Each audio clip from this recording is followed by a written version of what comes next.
My advice to an aspiring data scientist to be curious, extremely argumentative, judgmental. Curiosity is absolute must. If you're not curious, you would not know what to do with the data.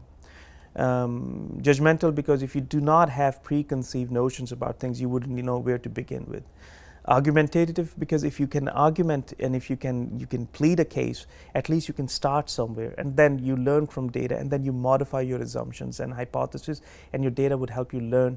And you may start at the wrong point. You may say that I thought I believed this, but now with data I know this. So this allows you a learning process. So curiosity, being able to take a position, a strong position, and then moving forward with it. The other thing that the data scientist would need is some comfort and flexibility with analytics platforms, some software, some computing platform, but that's secondary. The most important thing is curiosity and the ability to take positions. Once you've done that, once you've analyzed, then you've got some answers. And that's the last thing that a data scientist needs, and that is the ability to tell a story. That once you have your analytics, once you have your tabulations, now you should be able to tell a great story from it. Because if you don't tell a great story from it, your findings will remain hidden, remain buried, nobody would know. Your rise to prominence is pretty much relying on your ability to tell great stories. A starting point would be to see what is your competitive advantage.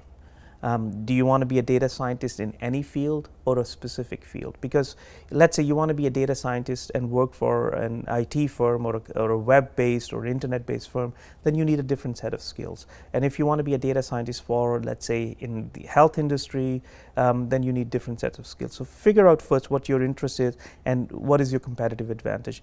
Your competitive advantage is not necessarily going to be your analytical skills.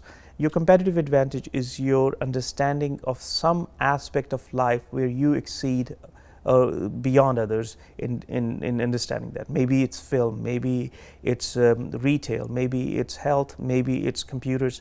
Once you've figured out where your expertise lies, then you start acquiring analytical skills, what platforms to learn, and those platforms, those tools would be specific to the industry that you're interested in. And then once you have got some proficiency in the tools, the next thing would be to apply your skills to real problems and then tell the rest of the world what you can do with it.